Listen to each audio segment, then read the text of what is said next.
Merci. Bonsoir, je m'appelle donc Benoît Fourchon. Je suis chercheur spécialisé en neurosciences. Je travaille au LGS à Toulouse, qui est le laboratoire généralisé des sciences. J'ai écrit un livre, peut-être que vous l'avez lu, qui s'appelle « La centrale électrique de notre cerveau ». Voilà, mais j'aime pas trop parler de moi, donc on va parler de vous plutôt. Vous êtes tous, en ce moment même, en train de vibrer. Votre respiration, votre rythme cardiaque, votre cerveau crée en continu des connexions pour voir, écouter, ressentir. Tout cela oscille constamment, se synchronise et s'ajuste à ceux qui vous entourent. Peut-être que vous avez entendu parler de ce phénomène qu'on appelle la synchronicité cognitivo-systémique. Ou peut-être pas. Eh bien, en fait, c'est la manière dont nos esprits s'accordent, comme des instruments de musique, dans un orchestre invisible. Peut-être qu'il y en a qui aiment chanter, donc on va dire karaoké, qui veut dire orchestre vide en japonais. Regardez autour de vous. Certains froncent les sourcils, normal avec des mots compliqués comme ceci. Certains croisent les bras, certains ne font rien, pourquoi pas. Eh bien, votre cerveau capte tous ces micro-signaux. Et sans même le savoir, il ajuste son propre tempo. Les études que j'ai entreprises m'ont fait observer que 85% de nos ondes cérébrales se synchronisent pendant une conversation. Quand deux personnes sont pleinement connectées, leur cerveau s'aligne sur le plan rythmique. Je vous donne une image, c'est comme si deux violons jouaient sur la même corde émotionnelle. Mais je vais arrêter de vous jouer du violon en 2 minutes, parce que c'est bien beau, dit comme ça, deux violons qui jouent sur la même corde émotionnelle. Mais le cerveau n'en est pas capable. Apprendre à jouer du violon, par exemple, c'est dur, ça demande du travail. Et c'est là que je me suis posé la question, quelle est la meilleure manière de faire travailler notre cerveau? C'est le premier moment interactif de cette conférence. Peut-être que vous avez des idées, vous pouvez me dire quelle est selon vous la meilleure manière de faire travailler notre cerveau? Des idées? Lire, pourquoi pas? Pratiquer. Le sudoku, oui, c'est vrai, ça vient activer le lobe préfrontal, en effet. Dormir aussi, tout ça, exactement. Se tromper, avoir envie. Merci pour votre participation. Et je réfléchissais à ces questions. J'ai un peu spoilé en avance, mais c'est pas grave. Je réfléchissais à ces questions comme vous. Est-ce que c'est dormir? Qu'est-ce que c'est? J'étais chez moi et j'ai reçu une notification. Et du coup, je me suis dit, est-ce que peut-être la réponse est dans ma poche depuis le début? Instagram, TikTok, Facebook, pour les plus vieux d'entre vous et moi. Est-ce que les réseaux sociaux nous rendent plus intelligents? Mais on va essayer de répondre à cette question. Et comme je suis chercheur, j'adore faire des expériences.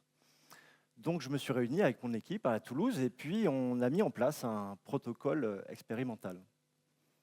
On a recruté 20 personnes, qu'on pourrait dire des cobayes,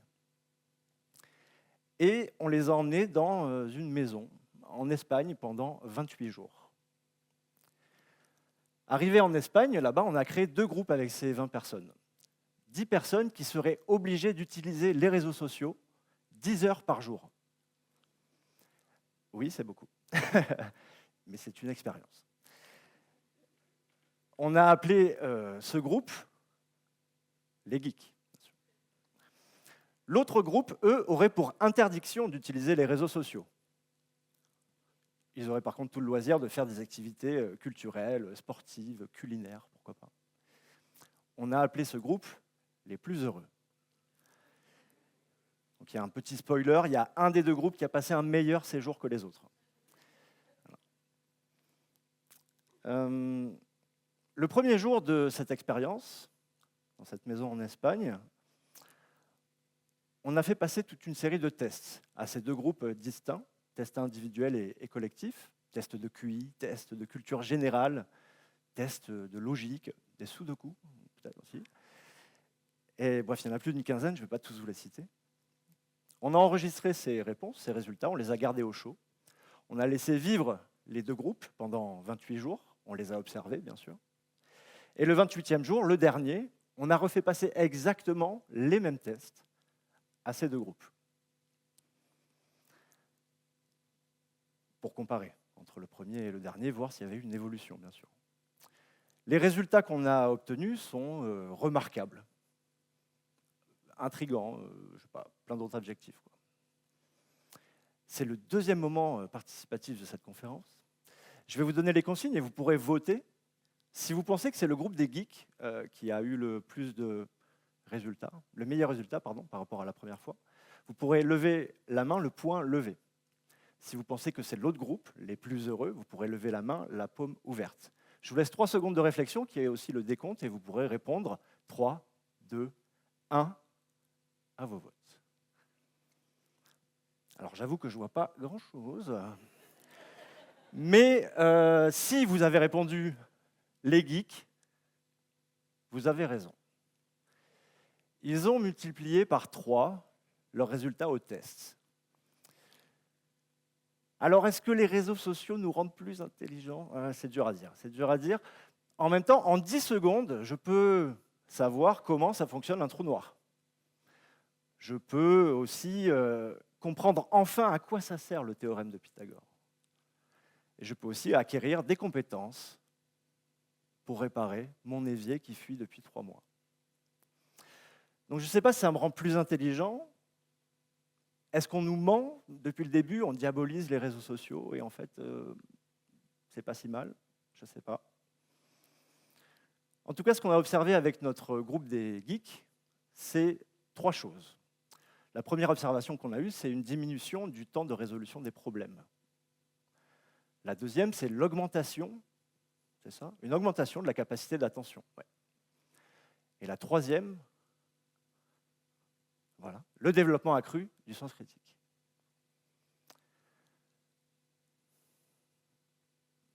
Ce qui est sûr, c'est que, je ne sais pas si ça nous rend plus intelligents, mais la stimulation du cerveau via les réseaux sociaux vient activer la synchronicité cognitivo-systémique. Bien utilisés, les réseaux sociaux font grandir notre curiosité, enrichissent nos connaissances, et s'ils sont bien utilisés, ils peuvent vraiment nous rendre plus intelligents. Je sais que je ne vous ai pas convaincu, mais n'oubliez pas, avant tout, nous sommes des êtres capables de raisonner ensemble. Ensemble, en étant connectés, nous allons apprendre et devenir peut-être plus intelligents. Pour finir, ce que j'ai envie de vous dire, attention à ce qu'on vous dit.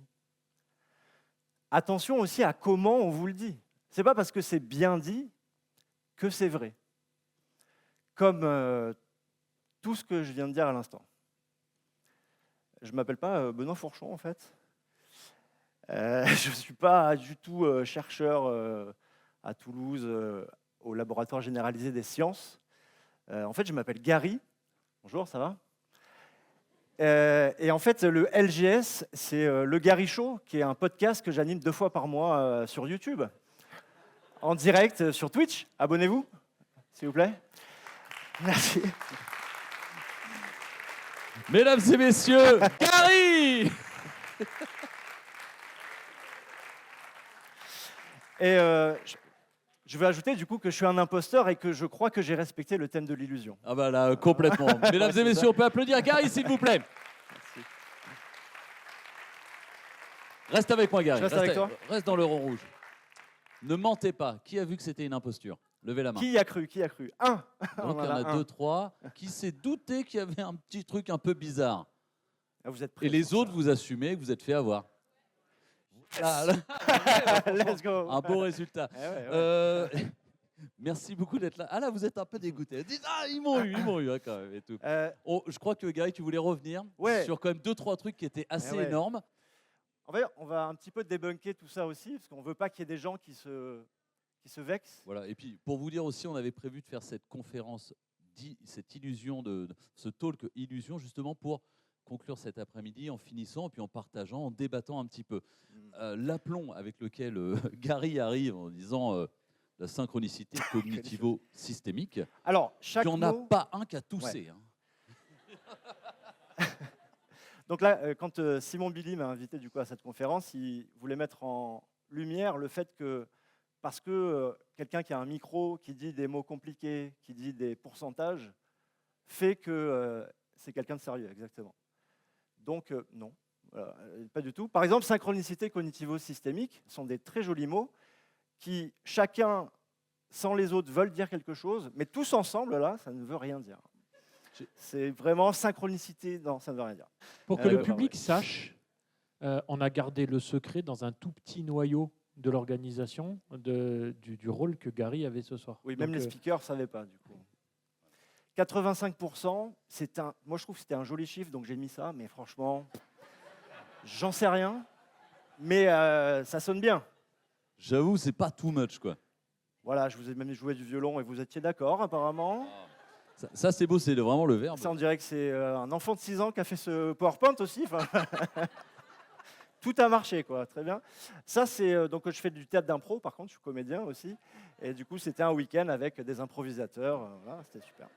C'était super. En plus, on voit bien qu'il n'y a pas 20 personnes. Là, Et on voit pas. Mais bon, ça passe, ça passe. C'est marqué 20 personnes. Donc, voilà. Ma préférée est quand même. Ouais. Donc les geeks les plus heureux. Alors ça ne veut rien dire du tout. J'en ai vu qui sortaient, qui prenaient des photos. Voilà. Franchement, j'ai marqué des trucs. 5. Il y a marqué 5 à un moment, là, ici. Lift, ça ne veut rien dire. 13%, 15%, qui veut dire que ça a multiplié par 3. Non. Alors, est-ce que si on additionne tous les pourcentages, ça fait 100? Je me suis posé la question. Mais je pense même pas, parce que Même franchement, pas, non, j'ai ouais. mis des chiffres et je me suis dit, bon, Oui. ça va. Non, Bon, clairement, non, ça verra. fait pas, ça fait plus de On 100. verra bien. Non, GQ était bien ça aussi. marche pas. Ça, c'est pas. Alors, il y a des trucs un peu vrais quand même que j'ai dit. Je crois qu'à la fin, ça non, c'est pas ouf. Voilà, ça, des êtres capables de raisonner ensemble, ça oui, c'est le truc le plus intéressant que j'ai dit, je pense. Et aussi, bien sûr, ce que j'ai le plus intéressant, c'est le Gary Show, bien sûr. Abonnez-vous. Mesdames et messieurs, Gary. Merci.